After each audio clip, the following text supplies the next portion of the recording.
likely to come. Dr. Ben Spencer.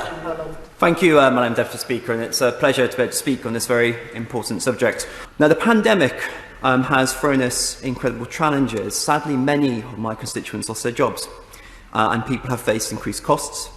They've had difficulty reducing their cost of living in response to changing circumstances because of restrictions that was in place. And the job market completely went under. And I think on that basis it was entirely right for us to put a temporary uplift to universal credit to help people through that difficult time. And now we are in a very different situation. The job market's opening up.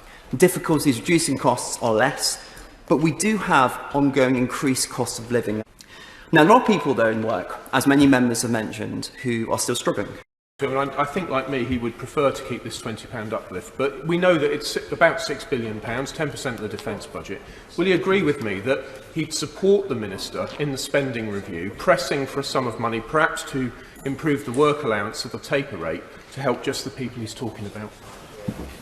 Well, I thank my honourable friend from Wickham for his intervention. Of course, I think that the taper rate, which essentially operates as a participation tax of 63%, I think is an issue and something that I do hope the Minister and the Department do look into in terms of the bids that they'll be putting forward to the Treasury.